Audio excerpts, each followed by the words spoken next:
그림을 한번 보여주세요. 예. 여기 보시게 되면 예. 이게 1963년부터 2000년까지 우리나라의 임금 수준하고요. 예. 그다음에 한계 노동 생산성이라는 게 이게 예. 경제학적인 개념인데 네. 임금과 비교하려면 이제 한계 노동 생산성을 비교를 해야 되는데 그러니까 임금에 비해서 한계 노동 생산성이 예. 어떤 어느 정도냐. 수준이었느냐. 예. 저 빨간 게 그러니까 임금이고요. 한계 노동 생산성이라는 걸 좀 쉽게 설명하시면 어떤 뜻입니까? 한 사람을 더 고용함으로 인해서 예. 추가적으로 늘어나는 생산량. 생산량. 예, 사람이거나 한 단위거나 예. 한 시간이거나 뭐 예. 이런 거거든요. 한 사람을 써가지고 지금 얼마큼 더 생산량이 늘느냐. 늘어나느냐. 그거를 알려주는 건데요. 예. 이것이 임금이 빨간 선이고 예. 한계 노동 생산성이 이게 추정된 건데요. 이것이 파란 선으로 되어 있는데 예. 1963년부터 2000년까지 거의 비슷하게 갔습니다. 그런데 1987년 6.29 선언 이후에 예. 그 노동자 대투쟁을 하면서 예.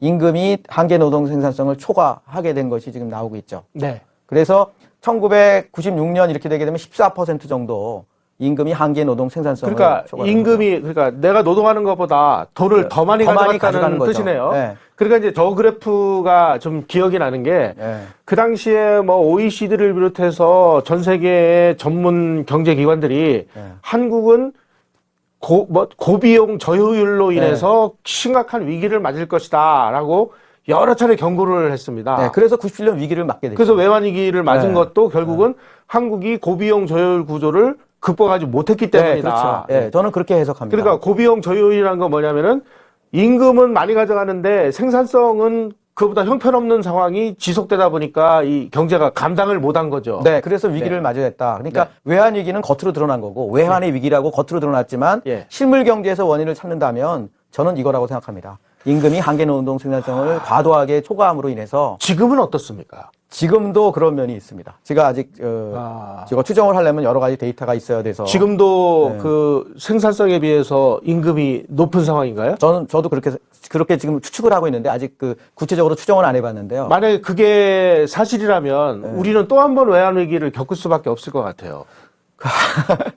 이거는 제가 지금 당장은 말씀 못 드리고요. 지금 뭔가 데이터를 가지고 봐야 되는데 저게 97년 위기가 온 이후에 2000년, 99년, 2000년은 또 같이 가잖아요. 급격히 떨어져서 비슷하게 가네요, 또. 저런 것들이 지금 뭘 얘기해주고 있는 거냐 하면 임금과 한계 노동 생산성이 같이 가야 된다는 거고요. 그리고 87년 6.29 선언 이전까지는 같이 갔다는 겁니다. 그러니까 87년부터 외환 위기가 온 97년까지 10년을 노동 효율에 비해서 임금을 더 많이 주다 보니까 이 한국 사회가 그 기업들이 못 견디고 그냥 빅뱅을 일으킨 것이 외환 위기다. 이렇게 이해를 하면 됩니까? 네, 맞습니다. 근데 이게 왜 제가 이거를 말씀드리냐 하면 그러니까 60년대, 70년대는 거의 같이 갔다는 거예요. 그 당시에 근로기준법은 굉장히 근로기준법을 비롯한 모든 노동법은 하이 스탠다드거든요. 이상적인 노동법. 그러니까 원래 의도했던 것은 아니었지만 1987년 이전에 근로기준법 등이 철저하지 못한 집행, 노동조합 활동에 대한 정부의 탄압, 억압이 비현실적인 노동법의 폐해를 수정하는 기능을 했다라고 우리가 해석할 수 있는 거 아니냐 하는 거죠. 그렇죠. 왜냐하면 지금 저걸 보면은 노동 생산성하고 임금이 거의 비슷하게 갔다는 얘기는 그 당시 우리가 그 감당할 수 있는 노동비의 수준은 그 정도였다는 거죠. 그래서 열악한 근로조건, 저임금에 시달렸던 거고요. 그러던 것이 87년 6.29 이후에 이제 노동자 대투쟁에 의해서 노동조합이 힘을 가지게 되면서 노동조합 활동이 활성화되면서 이제 근로기준법 등 노동법을 이제 지켜야 되는 상황이 됐잖아요. 그러니까 임금이 한계 노동 생산성을 초과하는 이런 일이 벌어지게 된 것이고 이것이 만약에 60년대, 70년대 우리가 이상적인 그 당시의 근로기준법 등을 철저하게 지켰다면은 87년 이후에 벌어졌던 저 상황이 60년대, 70년대에 벌어지지 않았으리라는 법이 없고 그렇게 되면 경제 발전을 하기도 전에 우리는 위기를 맞을 수밖에 없는 그런 상황이었다고 우리가 해석을 할 수 있는 거죠. 그런 차원에서 그 당시에 근로기준법과 같은 노동법이 굉장히 현실과 괴리되어 있는 굉장히 이상적인 거였다는 겁니다. 그것 때문에 근로자들, 특히 전태일 씨 같은 경우에는 분신할 정도로 그 괴리가 컸다는 거고 그 비현실적인 노동법 때문에 일반적인 사람들 입장에서는 일반 근로하는 사람들 입장에서는 당연히 법이니까 지키라고 요구하는 것은 당연한 거고 그리고 형식적으로 봤을 때 그걸 지키지 않는 기업주들은 처벌을 돼야 되는 거고 이렇게 되는 거죠. 제가 지금 저 그래프를 보면서 느낀 게요. 저 70년대 이 무렵이면 제가 중고등학교 다닐 네. 시절이에요. 네. 저는 이제 대전에서 중고등학교를 나왔는데 네. 그때 참 안타까운 일이긴 합니다만은 네. 점심을 못 사오는 그런 그 동료들이 덜어 있었어요. 네. 그거 왜 못 사오겠어요? 뭐 빵 먹으면 되지. 빵 살 돈이 없는데. 그러니까 우리 모두 다 같이 어렵고 가난했고 못 살았던 시절, 그 시절에 기업들이라고 해서 돈을 뭐 안 주고 싶어서 안 줬겠습니까? 네. 월급을 많이 주면은 그 공장 유지, 기업 유지를 못 하니까 할 수 없이 그렇게 저임을 주면서 모두 다 고생을 하면서 미래의 어떤 희망을 위해서 허리띠를 졸라매지 않으면 안 됐던 시절에 그 여러 가지 중첩된 모순을 전태일 씨는 야 노동법 지키자라고 이제 들고 일어나서 분신을 한 거고 이렇게 해석을 할 수밖에 없겠네요. 그러니까 전태일 씨 입장에서는 분신할 정도로 억울하고 분하고 원통했을 밖에 없는 거예요. 왜냐하면 법이 있는데 강제적으로 지켜져야 될 법이 안 지켜지고 있으니까.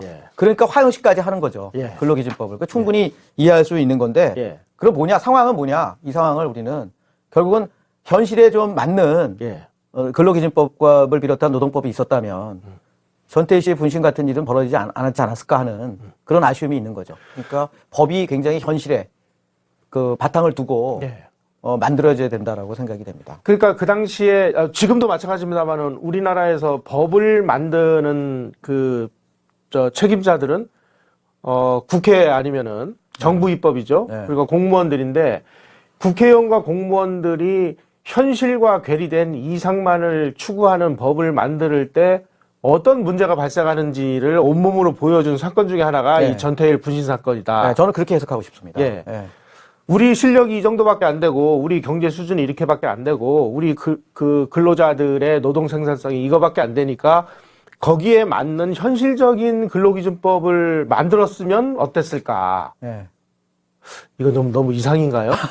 아니, 제가 미친 거예요? 아니면 이 세상이 미친 거예요? 지금도, 입법에 관련하는 분들한테 좀, 드리고 싶은 말씀이 바로 그 부분이거든요. 현실과 괴리된 법이라는 거는 따로따로 놀 수밖에 없고, 누군가는 희생당할 수밖에 없는.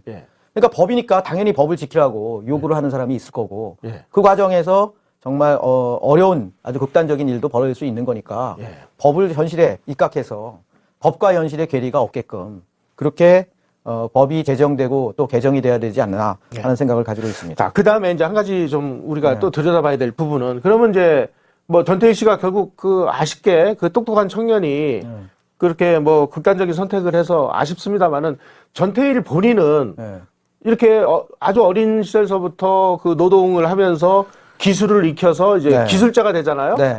기술자가 돼서 시간이 흘러갈수록 그래도 먹고 살기는 좀 나아졌을 거 아니에요. 그렇죠. 전태일 씨의 입장을 통해 본 그 임금의 그 변화. 이런 건 어때요? 그거 굉장히 재미있는 부분입니다. 그 다음 사진을 보시면, 이거 다음. 아까 말씀드린 대로 그 설문에서요. 전태일 씨 본인이 월급이 23,000원이다. 1970년에 23,000원이라는 것은 어느 정도의 돈이냐. 그리고 또 다른 연구에 의하면 그 당시 1970년에 청계천 의료재단사, 이분이 전태일 씨가 재단사였는데 3만 원에서 15만 3천 원이라고 하는 연구도 있습니다.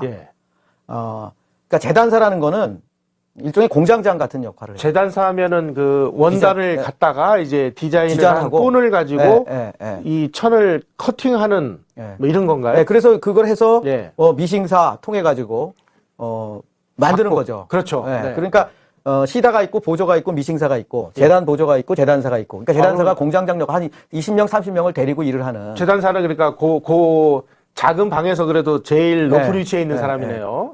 그리고 전태일 씨 본인은 아버지로부터 전수받은 것도 있고요. 그래서 본인 또 능력이 뛰어난 것도 있어서 상당히 일을 잘했었던 것 같아요. 그래서 미싱사가 금세 되고 미싱사도 상당히 월급이 되거든요. 그런데 여공들을 도와줘야 된다는 차원에서 다시 재단 보조가 돼서 다시 밟아서 재단사가 되는 그런 과정을 걷게 됩니다.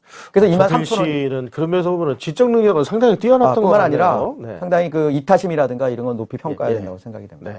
그 당시 23,000원을 다른, 그러니까 어느 정도의 돈이었느냐, 보게 되면, 1970년에 남자 기자의 월급이 22,700원. 네? 아마 기자라 그러면 중등학교 이상의 학력을 가진 사람들이죠, 보통. 그렇죠. 네, 70년이나 하더라도.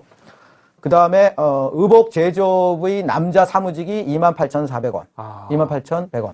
그러면 뭐, 사무직이나, 예, 전태일의 월급. 재단사 월급이나 보면 뭐, 그 얼마 차이가 안 나네요. 네, 본인은 23,000원이지만 그 당시에 3만 원에서 15만 3천 원이라고 재단사가 저렇게. 왜냐하면 피스로, 그러니까 이게, 그러니까 일종의 성과급으로 받기 때문에 상당히 많이 돈을 버는 사람도 있었다고.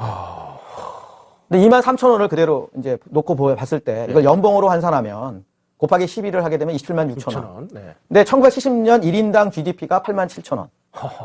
그거에 이제 3.2배가 되는 거죠. 그러면은 평균보다 3.2배 더 많이 받았네요. 네, 네. 그러니까 그 당시 물론 다 저임금이지만 상대적으로 놓고 봤을 때 전태일 씨의 월급은 낮은 게 아니었다고 볼 수 있고요. 그러니까 거기서 열심히 일해서 재단사나 미싱사가 되면 저 정도 월급을 받았는데 저 정도 월급이 그 일반 그 국민 평균의 3.2배다. 예. 그렇게 우리가 이해할 수 있는 거죠.